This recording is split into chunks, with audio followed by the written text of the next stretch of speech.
हाँ तो बच्चों शुरू करते हैं।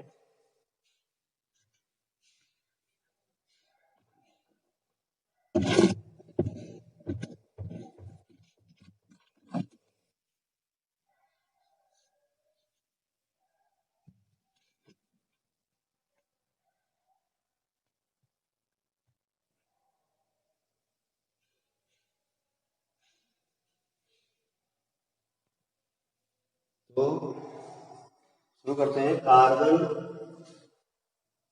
के यौगिकों के तत्व। तो सबसे पहले इसमें कार्बन के बारे में आप लोग समझेंगे। तो कार्बन का परमाणु क्रमांक होता है 6 और परमाणु भार होता है 12।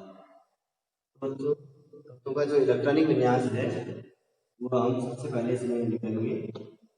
परमाणु क्रमांक और इलेक्ट्रॉनिक विन्यास। इलेक्ट्रॉनिक विन्यास में K, L, M, N। तो कार्बन का परमाणु क्रमांक कितना है? 6।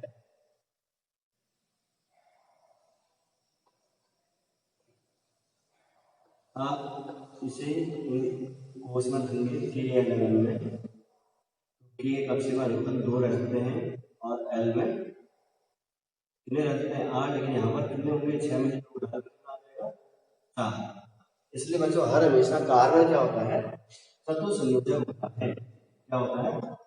तत्व संयोजक होता है। ये 7 अन्य तत्वों के साथ जोड़ने का ये क्या करता है?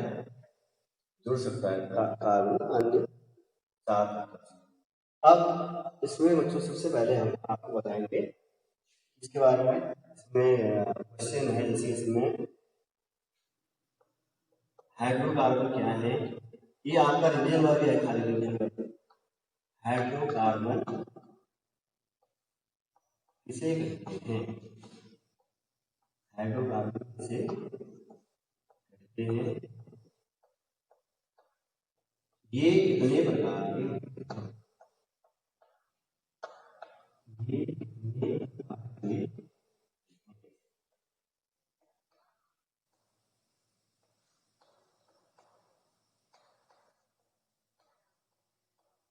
बच्चों हाइड्रोकार्बन हाइड्रोजन तथा कार्बन से बने यौगिक। हाइड्रोजन तथा कार्बन से बने यौगिक क्या कहलाते हैं? हाइड्रोकार्बन कहलाते हैं। क्या कहलाते हैं?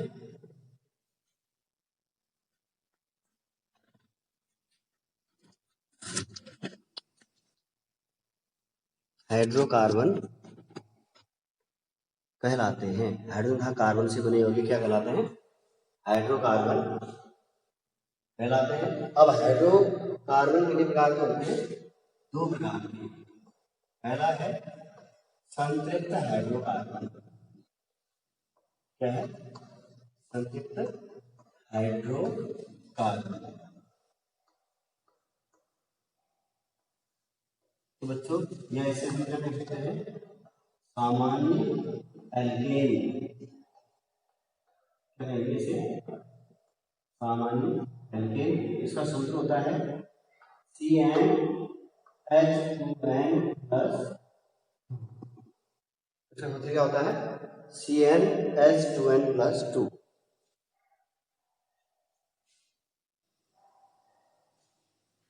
तो बच्चों अब हम इसकी परिभाषा आपको बताएंगे। तो संतृप्त हाइड्रोकार्बन वो हाइड्रोकार्बन जो एकल आबंध के द्वारा संतुष्ट होते हैं। वह हाइड्रोकार्बन जो एकल आबंध के द्वारा संतुष्ट होते हैं, ऐसे हाइड्रोकार्बन को संतृप्त हाइड्रोकार्बन। तो बच्चों इसी के आधार पर हम इसके जो सूत्र है वो निकालेंगे। अब हम यहाँ पर मान लेते हैं n बराबर 1 यानी CnH2n प्लस। अब n की जगह क्या रख देंगे हम? n की जगह रख देंगे हम 1। Cn की जगह 1, H2n की जगह N2 1, प्लस 2। तो ये क्या बन गया, C1 को हम खाली C भी लिखते हैं। 2 इंटू 1 कितना हो जाएगा, 2 प्लस 2 4, 2 प्लस 2 CH2 प्लस 2 बराबर CH4। क्या हो गया ये, मैथेन।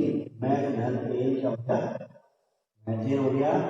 अब देखिए कैसा है कि एकल आवर्त हुआ हाइड्रोकार्बन जो एकल आवर्त के द्वारा होते हैं क्या कहलाते हैं, संतृप्त हाइड्रोकार्बन कहलाते हैं। अब देख रहे होंगे इसमें सब में क्या है, एकल आवर्त है ना, यानी कि एक ही आवर्त के द्वारा संतुष्ट होने वाले तत्व क्या कहलाते हैं, संतृप्त हाइड्रोकार्बन कहलाते हैं। अब ऐसे हम n बराबर रख देंगे कितना, n बराबर 2 रख देंगे। C अब यहाँ पर सीधे रख दो आप, n लिख करके 2H 2 इंटू 2 प्लस 2 बराबर C2H2 इंटू 2 प्लस 2 बराबर C2H4 2 4 और 2 6 C2H6 क्या हो जाएगा ये, एथेन। कितने कार्बन, 2 कार्बन है और हाइड्रोजन कितने हैं, 6 है। एक हाइड्रोजन ये 2 3 4 5 सब में क्या है, एकल आवर्त है, क्या है सब में, एकल आवर्त है। अब n बराबर हम मान लेते हैं 3, क्या हो जाएगा C3H2 इंटू 3 प्लस 2 बराबर C2H6 प्लस 2 बराबर C2H8 बराबर क्या हो जाएगा ये, प्रोपेन। तो बता ये क्या हो जाएगा, प्रोपेन। कितने कार्बन है इसमें, 3 कार्बन, 1 2 3। अब इनमें हाइड्रोजन जोड़ दिया,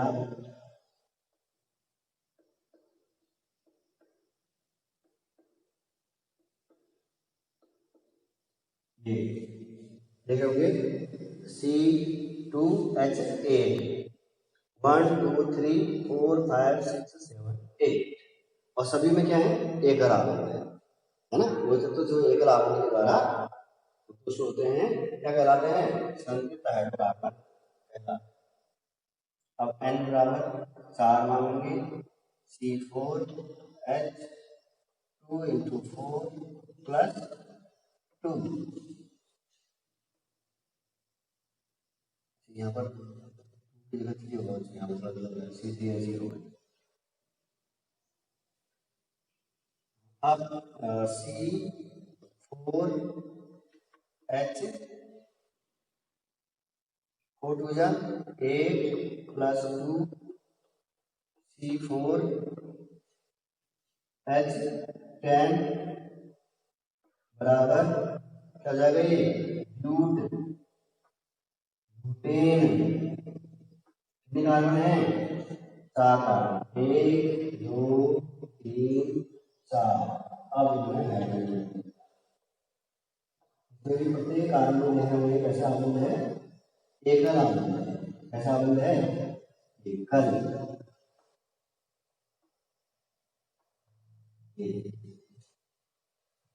अब हम मानेंगे n बराबर 5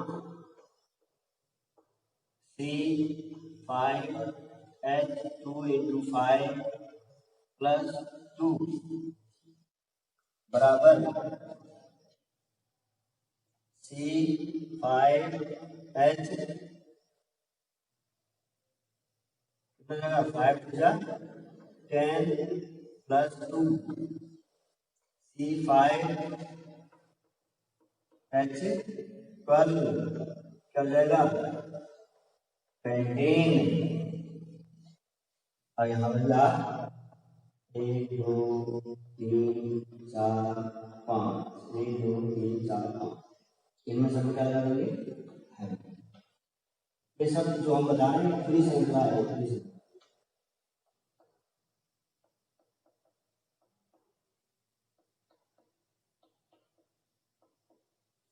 सब में क्या है, एकल अम्ल, वो हाइड्रोकार्बन जो एकल अम्लों के द्वारा संतुष्ट होते हैं क्या कहलाते हैं, संतृप्त हाइड्रोकार्बन कहलाते हैं।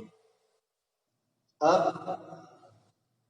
CN की जगह मान लेंगे हम 6, C6H2 इंटू 6+2 बराबर C6H12+2 बराबर C6H14,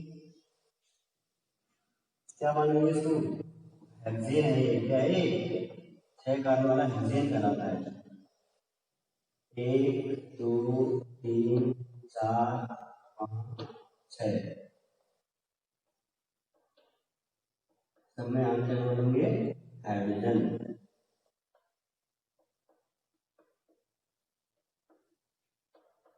कैसी श्रृंखला है, बी है ना।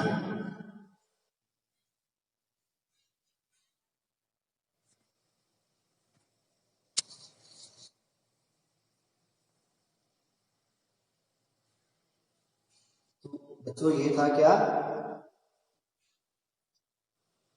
ये था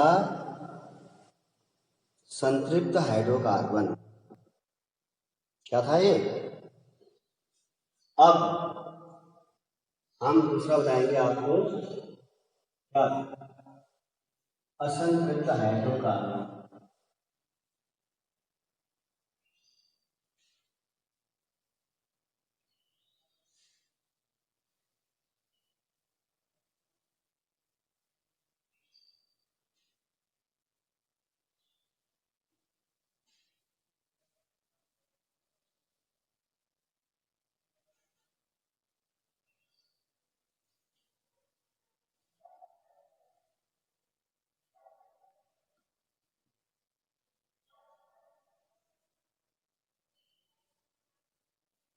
नंबर 2, असंतृप्त हाइड्रोकार्बन।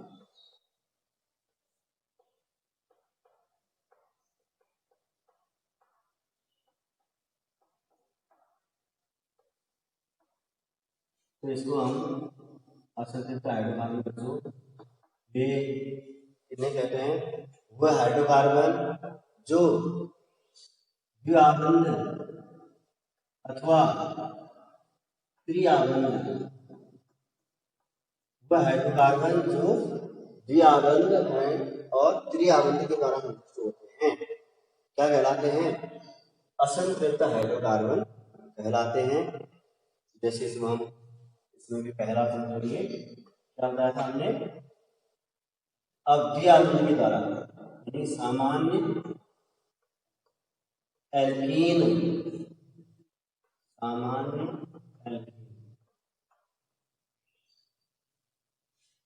तो ये सूत्र होता है CnH2n, और इसे हम द्विआबंध के द्वारा, तो जो वे हाइड्रोकार्बन जो द्विआबंध के द्वारा संतुष्ट होते हैं, वह हाइड्रोकार्बन जो इसके द्वारा द्विआबंध के द्वारा संतुष्ट होते हैं क्या कहलाते हैं,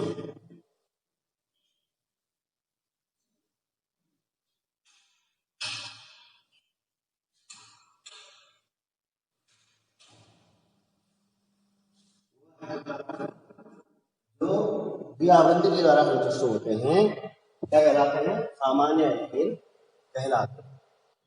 बच्चों इसमें भी अब हम क्या करेंगे, n बराबर 1, इसमें n बराबर हम ये 1 रखते हैं,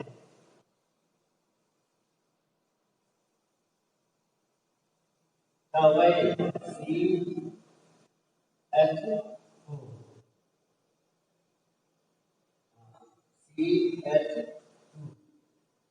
तो ये अगर हम इसको CH2 रखते हैं यहाँ पर, तो ये क्या करेगा, ये अपने जो कार्बन को चाहिए होते हैं संतुष्ट होने के लिए चार बंद हुए CH को हम ऐसे कर देंगे, एक हाइड्रोजन यहाँ लगा देंगे, एक हाइड्रोजन यहाँ लगा देंगे, तो ये क्या होगा, संतुष्ट निर्जन नहीं हो पाएगा। इसलिए हम इसमें क्या करते, इसमें द्विआबंध होने के लिए, द्विआबंध बनाने के लिए दो कार्बन का होना जरूरी है। इसलिए हम n बराबर 1 लेकर क्या लिखेंगे, हम n बराबर 2, इसमें n बराबर 1 लिखा जाता है। अब C n की जगह रखेंगे 2 CnH2 बराबर Cn की जगह क्या रख देंगे, अब हम रख देंगे H2 into 2, क्या हो जाएगा ये C2H4, यानी कि पहला क्या था, दूसरा क्या था 2 वाला, बताओ 2 वाला ये जो कि एथेन, और यहाँ पर एथेन एन नहीं होगा, यहाँ पर क्या होगा इन होगा, इन यहाँ पर एथेन होगा, एथेन। अब सी को हम बैलेंस कर रहे हैं, ऐसा बंद होना चाहिए, लागू का हाइड्रोजन में है चार हाइड्रोजन, इस प्रकार से जोड़ने के लिए कार्बन का विलय संतुष्ट होने के लिए होगी एथेन। तो हाइड्रोकार्बन जो द्विआबंध के द्वारा है, ऐसे हाइड्रोकार्बन को हम क्या कहते हैं, सामान्य एल्कीन। ये क्या है, असंतृप्त हाइड्रोकार्बन का भाग है, ठीक। अब n बराबर हम मान लेते हैं क्या 3, C n की जगह क्या रखेंगे 3H2 into 3 बराबर C3H2 3 6 बराबर क्या होगा, ये 3 का आने वाला 3, क्या होगा 3। अब इसको क्या लगा लेते हैं, और हाइड्रोजन कितने हैं 6, 1 2 3 4, एक यहाँ पर 4 5 6, ये कितना हो रहा है, सबसे नीचे हो रहा है, कार्बन चेक करो 1 2 3 4, 1 2 3 4, 1 2 3 4, ऐसे ये कार्बन की वैल्यू से सदैव, कार्बन से लेकर सदैव कितनी होनी चाहिए, 4 होनी चाहिए। अब n बराबर 4, C4H2 into 4 बराबर C4H8, क्या हो जाएगा 3, क्या हो जाएगा 3 धन 3, 1 2 3। अब हाइड्रोजन कितने हैं 8, 1 2 3 हाइड्रोजन हमने यहाँ लगा, 3 हाइड्रोजन यहाँ लगा, 1 2, अब कितने हाइड्रोजन बचे हैं 2 बचे हैं। अब देखो ये 1 2 3 4, इस कार्बन की जरूरत नहीं है, इस कार्बन देखो 1 2 3, अब एक की जरूरत है, लगा दो 4, इसमें 1 2 3, इसमें भी एक की जरूरत है, ये होंगे हाइड्रोजन 1 2 3 4 5 6 7 8 हाइड्रोजन हो गए। इस प्रकार से क्या होगा ये, अब n बराबर 5, C5H2 5 बराबर C5H10 क्या हो जाएगा? पेंटीन हो जाएगा, पेंटीन। अब यहाँ पर देखिए आप कार्बन में 1 2 डबल बॉन्ड लगाते हैं, कहीं पर भी लगाते हैं, 3 4 5। अब हाइड्रोजन इसमें 3 हाइड्रोजन, 1 2 3, और इसमें 1 2 3 हाइड्रोजन इसमें हुआ है, यहाँ है, इसमें 3 है, 1 2 3 4 5 6 7 8 9 10। अब n बराबर क्या मानेंगे? n बराबर 6 C6H2 into 6 बराबर C6H12 हो जाएगा, हेक्सीन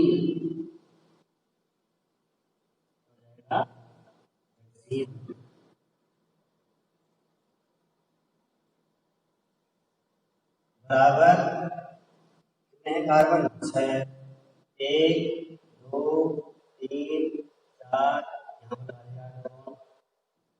5 6।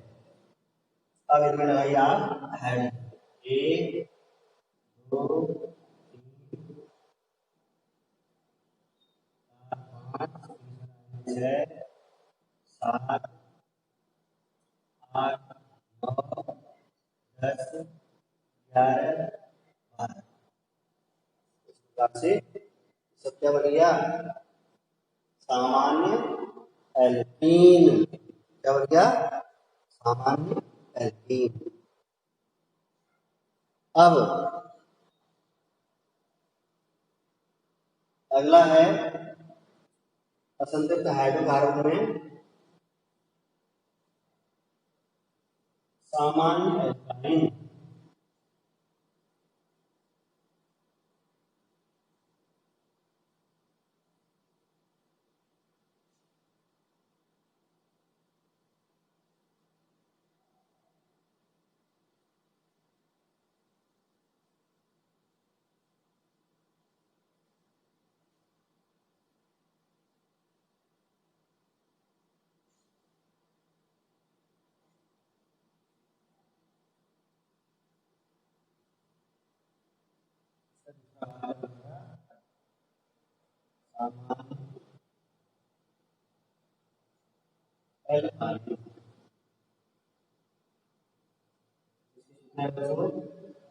CnH2n -2 और इसमें कैसा बॉन्ड रहेगा? ट्रिपल बॉन्ड, है ना।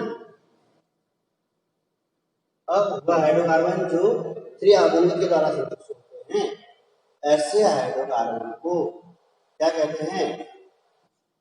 सामान्य एल्काइन कहते हैं। क्या कहते हैं? सामान्य एल्काइन कहते हैं।